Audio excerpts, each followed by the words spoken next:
근데 사실 뭐 국민의힘 혁신 이야기 계속 나오고 있는데 사실 혁신위가 뭐 지지난주까지는 얘기가 있었는데 지금은 아예 쏙 들어가서 보도조차 안 되고 있는 상황인데 오늘 송원석 원내대표 비상대책위원장이 나와가지고 그 윤 전 대통령의 비상계엄과 탄핵 반대 당론에 대한 사과를 이제 당원 당규에 넣자는 윤희숙 혁신위의 제안에 대해서 적절하지 않다고 아예 선을 딱 그어버렸습니다. 그러면서 혁신위보다는 현재 이제 창법 개정안이나 그리고 뭐 노란봉투법이나 방송법을 맞는 게 더 시급하다 이러면서 단일 대우를 유지해야 된다라는 취지로 이야기를 했는데 그리고 전당대회 준비를 하는데 온 힘을 쏟아야 된다 이렇게 얘기를 했는데 혁신을 그냥 밟고 가겠다는 거죠. 뭐 오늘 송원석 비대위원장의 이야기만 놓고 보면 이제 혁신위는 끝났다. 혁신위가 처음으로 내걸었던 게 윤석열 전 대통령 부부의 전횡을 막지 못했다. 그러니까 그것에 대해서 반성하고 새로운 정책 정당으로 가자.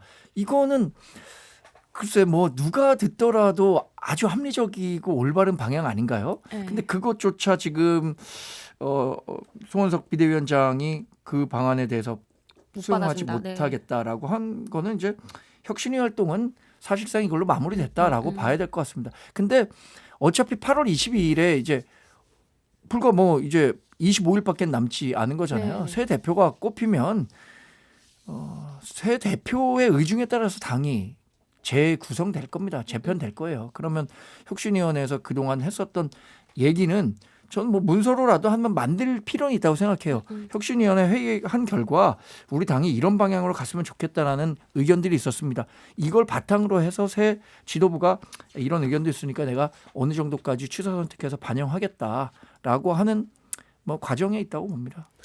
계속 과정이 있다고 하시는데 그 아니 과정이 근데 이게 아까 얘기하신 것처럼 그 홍준표 전 대구시장이 이런 얘기를 했어요. 제가 홍준표 전 대구시장 얘기에 대해서 크게 공감하는 내용이 많지는 않은데 물극필반이라는 얘기를 했거든요. 어떤 일이든 극단으로 다 간 후에야 그것에 대한 반동으로 다시 제자리로 돌아온다.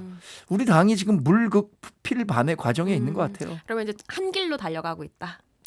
전환길로 가고 있잖아요. 전원이 한 길로 가고 있어서 지금 전환길로 가고 있는 건데 그러니까 뭐 말씀하신 대로 조금 답이 없는 저는 맨날 얘기하지만 선거 치료가 필요하다. 지금 이제 지방선거 그 이후에 총선 선거 치료가 지금 필요한 상황이고 그러니까 이게 답이 없어요. 정말 왜냐하면은 지금 국민의힘과 관련해서 제일 많이 나오는 단어들이 이제 뭐 이런 인물들 빼놓고 윤석열 얘기 나오고 네. 전환길 얘기 나오고 신천지 얘기 나오고 통일교 얘기 나와요. 그러면 합쳐서 이제 전신통 뭐 이 정도 국민의힘이 아니라 전신통의 힘이 지금 될 정도로 이게 이미지에 너무 안 좋아요. 근데 이게 계속 논쟁만 벌어지고 뭐 장동혁은 뭐 그런 얘기 하잖아요. 그러니까 신앙 아니까 종교 자유가 있듯이니까 정치 자유가 있는데 뭐 들어오면 신천지는 들어오면 안 되냐. 뭐 이렇게 이제 가면은 답도 없는 거예요. 그러니까 이게 참 큰일이다. 예. 아니, 그래서 그 답은 딱 하나가 있죠. 그러니까 당심이 특정 세력의 목소리가 대표되지 않도록 아주 많은 사람들이 들어오는 거죠. 그게 지금 뭐 우리 당이 어떤 해결해야 할 과제는 지금 70만 명 정도의 그 책임 당원이 있다는 거잖아요. 결국 이 사람들의 의사 결정에 따라서 당 대표도 뽑고 이렇게 결정이 되는 건데 이 70만 명을 약 뭐 민주당이 지금 권리당원이 얼마인가 125만 명이라 그러던가요? 한 125만 명 정도로 확대해야 돼요. 우리가 열심히 노력해갖고 이런 저 같은 생각을 가진 사람들이 많이 들어올 수 있도록. 어떻게요? 그런 노력을 해야지 한 명 한 명 설득해서 들어올 수 있도록. 노력을 하신다니까. 전도하듯이 한 명씩 잡고 손잡고. 전도라는 말 지금 좀 위험한 것 같습니다. 상황상.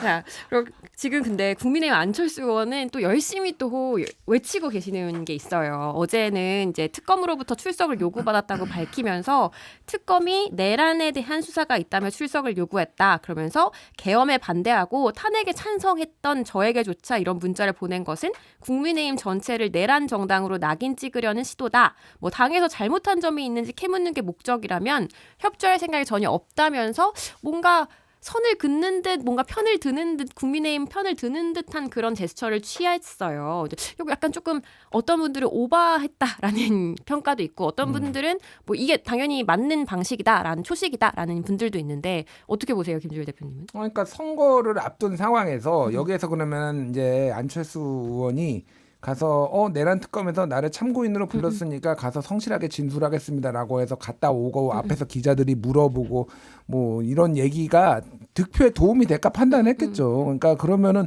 뭐 아무리 안철수가 본인의 의지가 있다라고 해도 지금 당 상황이 이런데 저런 식으로 등에 칼을 꽂나 뭐 이렇게 생각하는 사람도 꽤 있을 거 아니에요. 그러니까 뭐가 됐든 이거는 나는 특히 이 정당은 그 찐윤만 있는 정당이 아니다. 18명이 비상겸 해제도 하고 나도 독야청청 이게 혼자 남아서라도 이런 걸 했다라는 거를 다시 한번 강조하기 위한 건데 뭐 이래 하나 저래 하나 큰 의미 없다. 어차피 둘기 올라간다. 김과 장이 올라간다. 예. 당대표 선거가 임박했다는 특수성이 있을 겁니다. 지금 뭐 민주당도 마찬가지잖아요. 뭐 정청래 후보나 박찬대 후보나 특히 박찬대 후보 같은 경우에는 평소와 다르게 지금 국민의힘에 대해서 굉장히 그 비난 강도를 높이고 있는 것도 결국에는 지금 당대표 선거에서는 결국 이런 거예요. 국민의힘이나 민주당이나 강성 지지자들의 목소리가 계속해서 커지는 거예요. 저는 이게 어떤 언론 환경의 변화, 뉴미디어 시대 또 유튜브 시대에 그것들이 낳은 부작용이라고 생각하는데 강성 지지자들의 목소리를 대변해야 그 당의 당대표가 될 수 있는 상황이에요. 그러니까 안철수 의원도 지금 당대표 선거에서 본인이 여기 참고인조사 응해갖고 뭐 이런저런 얘기를 한다라고 하면 가뜩이나 당내 입지가 뭐 약한 상황에서 어떻게 당원들의 표를 받을 수 있겠느냐라는 생각을 했을 것 같고 또 하나는 이거는 이제 특검도 이런 문제에 대해서 참고인 조사를 할 게 아니라 글쎄 뭐 꼭 참고인 조사를 해서 안철수 의원을 불렀어야 되나 이런 생각들이 있습니다. 이게 뭐 여러 정황을 다른 경로로도 확인할 수 있었을 것 같은데요. 근데 이런 안철수 의원을 두고 권성동 의원이 SNS에 안철수 후보가 호들갑을 떤다면서 내란 특검법에 찬성한 유일한 여당 의원이라 연락한 것을 라고 밝혔다고 하면서도 뭐 이렇게 비열하다. 뭐 당과 동지들을 희생시키는 비열함이다. 스스로 만든 상황 속에서 마치 희생자인 양 비장미를 연출하는 모습에 이렇게 여의도 대표 하남자다. 뭐 이런 식으로 그렇게 부르는 그런 SNS를 올렸거든요. 근데 권 대표랑 권성동 의원이랑 안철수 의원이랑 진짜 사이가 너무 안 좋아 보여요, 요새. 지난번에 책임질 두 사람 뭐 자기는 실명 언급하지 않았다고 하지만 거기에 권성동 의원이 포함됐다는 건 모두가 아니까. 다 알고 있는 사실이잖아요. 아니 근데 무슨 볼드모트예요? 왜 말을 못하고. 근데 지금 특검의 행태만 보면은 저 안철수 의원만 참고인으로 불러서 조사할 게 아니라 한동훈 전 대표도 참고인으로 조사할 가능성도 있겠어요. 네, 그러니까요. 당시에 한동훈 전 대표가 뭐 여러 가지 얘기했잖아. 믿을 만한 사람으로부터 몸을 피해라.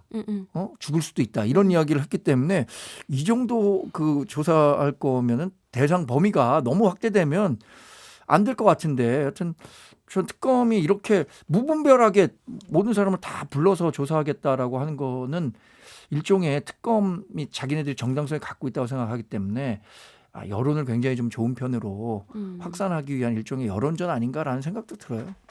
아유 여론 좋은. 네 저는 여기에 대해서 안철수 후보의 그 반응이 더 재밌는 게 체리 따봉 사진 올리면서 하남자가 아니라 하수인 이렇게 딱 3글자 올렸더라고요. 그래서 안철수 후보가 좀 SNS 스타일을 요새 많이 바꾸신 것 같은데 두 분이 막 이렇게 설전을 하는 게 도대체 왜 이렇게 계속 싸우고 있는지 권성동 안철수 두 의원은. 그냥 뭐 서로 약간 윈윈인지 루즈루즈인지 잘 모르겠어요. 사실은 이게 언론에 이제 지분을 차지하고 기사도 나오고 있는데 이게 두 사람에게 다 도움이 될지 잘 모르겠는데 유치하다. 뭐 하남자, 상남자, 하수인 뭐 이게 좀 유치하다라는 생각이 드네요. 뭐 그리고 권성동 의원은 지금 뭐 안철수 의원이랑 싸울 게 아니라 이제 수사 준비나 좀 잘 하시면 될 것 같아요. 예. 그게 핵심이죠 지금 뭐 권성동 의원은. 예. 국민의힘의 볼드모트 권성동 의원이 이제 어떻게 하시는지 계속 보고 어떻게 하는지 계속 보고요. 하나만 더 여쭤볼게요. 저희 이제 관세협상 뭐 민주당 쟁점 법안 간행 처리 요거 관련해서 이제 국민의힘에서 오늘 오전에 중진 회의 했다고 하면서 협상이 잘 안 되고 있다. 입법 독주다 이러면서 필리버스터 4일에 하겠다. 이렇게 얘기를 했는데 이게 24시간 동안 필리버스터를 하면 어쨌든 통과가 되는 상황이란 말이에요. 의석수를 그렇죠. 고려하면 방송법이든 노란 봉투법이든. 근데 이제 필리버스터를 그래도 해야겠다라고 예고를 했는데 이게 뭐 어떻게 잘 될까요? 필리버스터의 원래 목적이 그런 겁니다. 이게 법안에 대해서 잘 이해를 못하는 분들이 있다면 왜 이것이 부당한지 그 법안의 부당성에 대해서 뭐 여론을 계속 환기시키는 차원에서 하는 거고 지금 의석 구조의 한계로 인해서 필리버스터는 지금 여당이 필리버스터 중지를 시키려고 하면 중지될 수밖에 없는 거예요. 네. 전 지금 약간 걱정되는 건 실제로 관세 협상입니다. 관세 협상이 EU와 일본이 15%로 이제 확정을 지었는데 우리가 만약에 15% 플러스 알파의 관세율을 적용받게 된다고 한다면 저는 이재명 대통령 집권 초반에 굉장한 암초가 될 거예요.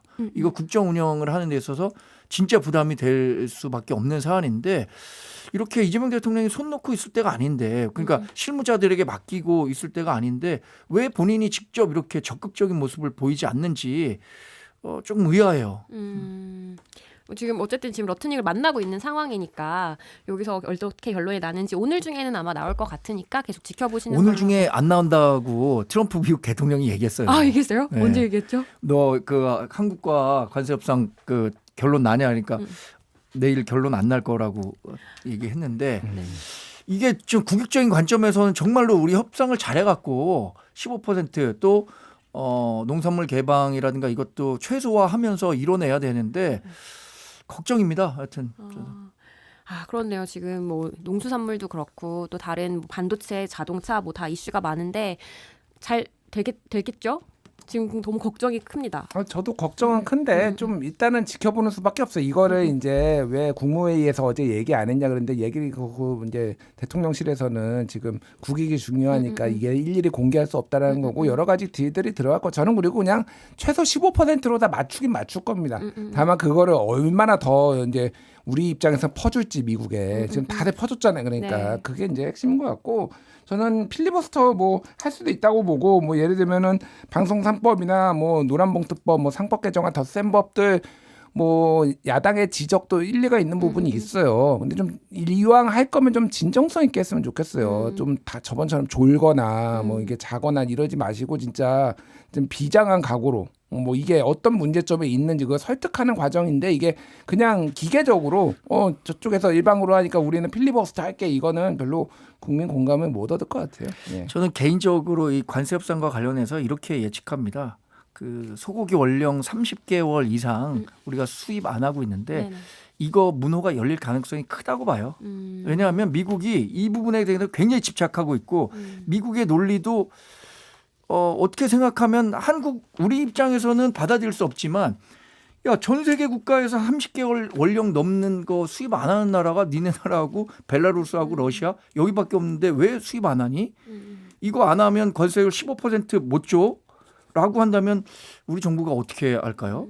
그 15%를 얻기 위해서 아마 희생해야 되는 부분이 있을 건데 그 가능성이 크다고 생각하는데 만약에 그 결정이 이루어져서 30개월 원령 이상 소고기 수입하기로 했다라는 그 협상 결과가 알려졌을 때 우리 진보 진영 이른바 민주당 지지자들이 과연 어떤 반응을 보일 것인가 이게 굉장히 궁금합니다.